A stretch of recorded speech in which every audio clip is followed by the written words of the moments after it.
Primeiro, diga a si mesmo o que você quer ser, e depois, faça o que precisa fazer. Epicteto disse isso há mais de 2000 anos, mas apenas 3% das pessoas realmente entendem o poder oculto por trás dessa frase. Napoleão Hill descobriu o mesmo princípio em seus estudos com os homens mais ricos do mundo e chamou isso de o segredo que move montanhas. Hoje você vai descobrir como aplicar essa sabedoria milenar de uma forma prática e poderosa, que vai reorganizar sua vida de dentro para fora. Porque a diferença entre quem consegue tudo o que quer e quem vive sempre lutando está nesse conhecimento que poucos dominam.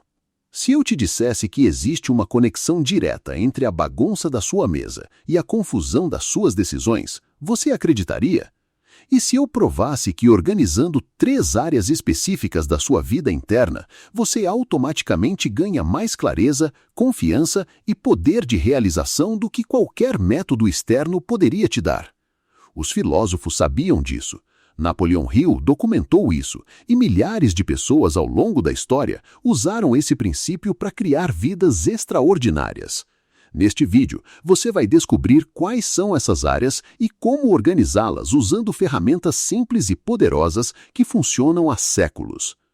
Porque quando você organiza de dentro para fora, o mundo exterior não tem escolha senão se alinhar aos seus objetivos. Neste vídeo, você vai conhecer 7 hábitos enriquecidos com a sabedoria de Napoleão Hill. Ferramentas simples e poderosas que funcionam como escudo contra o desânimo e espada contra a estagnação. Escreva nos comentários: hoje eu crio resultados. Porque cada decisão consciente é um tijolo na vida que você realmente quer viver. Agora vamos direto às 7 práticas. Hábito 1. Cultive um foco absoluto.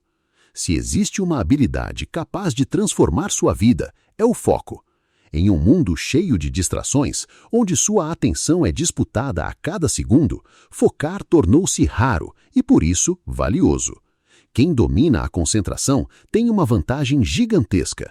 Consegue construir, avançar e viver o presente de verdade. Quem não domina, sente como se estivesse tentando encher um balde furado. Por mais esforço que faça, tudo escapa. Marco Aurélio, mesmo sem internet ou notificações, entendia que a mente humana sempre busca formas de escapar do presente. Essa é a essência do foco, um ato de vontade, não de sorte. Napoleão Hill complementa dizendo que o foco é a força motriz por trás de todo grande sucesso. Ele acreditava que um desejo ardente, canalizado com concentração, é o que move montanhas. O inimigo do foco não está apenas fora, no barulho da rua, nas notificações do celular, no caos ao redor. Ele está dentro, as preocupações que voltam, os sentimentos que pesam, os pensamentos que não param de bater à porta. Esse ruído interno é traiçoeiro, pois rouba sua paz sem fazer alarde. No seu dia a dia, treine esse autocontrole com práticas simples: meditação, escrita diária, momentos de silêncio ou até desligar as notificações. Nos próximos 7 dias, escolha uma tarefa simples por dia e dê a ela atenção total. Escrever por 15 minutos sem olhar o celular. Comer sem distrações. Conversar olhando nos olhos. Experimente estar inteiro, sem se dividir. Comente: eu escolho o foco. Quem declara isso fortalece a mente para controlar a atenção e não ser controlada pelas distrações. Hábito 2. Discipline seu corpo para fortalecer sua mente. Tratar o corpo com rigor não é apenas sobre estética, é sobre construir uma mente invencível. Quando você negligencia o corpo, vive cansado, sem energia, dependente do acaso. Uma mente frágil nasce quase sempre de um corpo enfraquecido. Os filósofos sabiam disso. Corriam, lutavam, carregavam peso, suportavam o frio. Uma mente saudável em um corpo saudável era mais que um ditado, era uma prática. Napoleão Hill dizia: a disciplina física é o alicerce da disciplina mental. E a disciplina é a ponte para o sucesso. Sócrates era soldado, Cleantes doxiador, Marco Aurélio caçava e Sêneca mergulhava nas águas geladas do Tibre. Não era vaidade, era treino de espírito. Sêneca dizia: Tratamos o corpo rigorosamente para que ele não se torne desobediente à mente. Quando o corpo se rebela, a mente enfraquece. Quando o corpo é treinado, a mente ganha disciplina. Cada vez que você vence a preguiça e se move, fortalece a voz interior que diz: eu consigo, eu cumpro minhas promessas. No seu dia a dia, imponha movimento ao seu corpo nos próximos 7 dias. Uma caminhada, um treino, até subir escadas. O essencial é honrar o pacto com você mesmo. Comente: eu fortaleço meu corpo e minha mente. Quem declara isso, transforma a disciplina em força para vencer todos os dias. Hábito 3. Liberte-se de vícios que te prendem.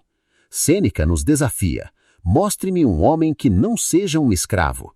Ele observava que até os donos de escravos carregavam correntes, a responsabilidade de manter propriedades ou a escravidão aos seus próprios desejos. A verdadeira prisão é mental. Um é escravo do sexo, outro do dinheiro, outro da ambição. Somos todos escravos de alguma forma, seja da esperança ou do medo. Napoleon Hill complementa: os vícios são correntes invisíveis que roubam sua liberdade antes de roubar seu bolso. No seu dia a dia, identifique um hábito que te domina e comece a questioná-lo. Pode ser reduzir o tempo nas redes sociais ou abandonar um vício socialmente aceito. Comente: eu escolho ser livre. E quem declara isso, rompe as correntes dos maus hábitos e assume o controle da própria vida. Hábito 4. Transforme sua mentalidade, não o cenário. Sêneca dizia: você precisa mudar a mente, não o lugar, porque suas falhas o acompanharão aonde for. Muitas vezes acreditamos que nossos problemas estão fora, no ambiente, nas pessoas, nas circunstâncias. Mas a raiz está dentro, na mente e nas atitudes. Napoleon Hill reforça: a mudança começa quando você reprograma sua mente com crenças fortalecedoras. Pense em alguém que muda de casa esperando mais paz, mas leva consigo os mesmos hábitos desorganizados. O caos persiste porque o problema não era o endereço, mas a mentalidade.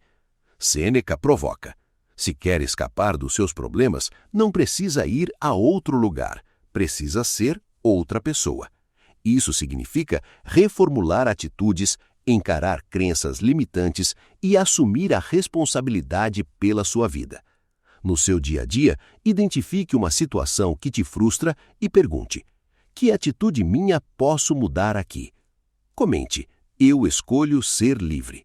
Quem declara isso, rompe as correntes dos maus hábitos e assume o controle da própria vida. Hábito 5. Haja agora, não amanhã. E existe uma pergunta de Epicteto que atravessa os séculos e continua incomodando qualquer pessoa que vive adiando a própria vida. Quanto tempo mais você vai esperar para exigir o melhor de si mesmo? A verdade é que a maioria das pessoas sabe exatamente o que precisa fazer. O problema nunca foi falta de informação, foi excesso de adiamento. Você diz que vai começar segunda-feira. Depois, espera o mês seguinte, depois o ano novo. E enquanto espera o momento perfeito, a vida continua andando sem você. Marco Aurélio lembrava que a única coisa que realmente possuímos é o momento presente. O ontem já passou. O amanhã ainda não existe. A única oportunidade real de mudar alguma coisa está diante de você agora. Napoleon Hill ensinava que a ação imediata é o que separa quem sonha de quem realiza. Ideias não transformam vidas. Intenção não paga contas. Planejamento sem execução continua sendo apenas imaginação. Olha ao seu redor. Quantas pessoas hoje vivem da internet ensinando culinária, crochê, música, artesanato ou qualquer outra habilidade? Elas não nasceram mais inteligentes nem mais preparadas, apenas começaram antes. Enquanto muita gente esperava confiança, elas deram o primeiro passo ainda com medo. E existe um detalhe que quase ninguém percebe. Agir gera clareza. Esperar pela clareza para agir faz você permanecer parado. A coragem não aparece antes da ação, ela cresce durante a caminhada. No seu dia a dia, escolha apenas uma tarefa que você vem adiando. Não espere sentir vontade. Não espere ter mais tempo. Não espere estar totalmente preparado. Dê o primeiro passo hoje, mesmo que seja pequeno. Porque quem aprende a agir imediatamente transforma a ação em hábito. E hábitos constroem destinos. Comente: eu ajo agora. E porque quem para de negociar com a procrastinação descobre que o futuro começa exatamente no momento em que decide agir.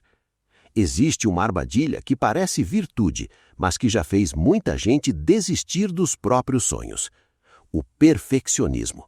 À primeira vista, ele parece sinal de excelência, mas na prática, muitas vezes é apenas medo disfarçado.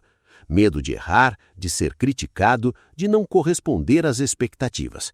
E enquanto você tenta fazer tudo perfeito, acaba não fazendo nada. A coreógrafa Martha Graham passou por isso. Mesmo sendo uma das maiores artistas da história da dança, frequentemente enxergava apenas as imperfeições do próprio trabalho. Winston Churchill também alertava que o perfeccionismo pode se transformar em uma forma de paralisia. Você revisa, muda, espera o momento ideal e o projeto nunca sai do papel. Epicteto ensinava que ninguém vive sem cometer erros. O verdadeiro sábio não é aquele que nunca falha, mas aquele que aprende, ajusta o caminho e continua avançando. Errar faz parte do processo. Permanecer parado, não.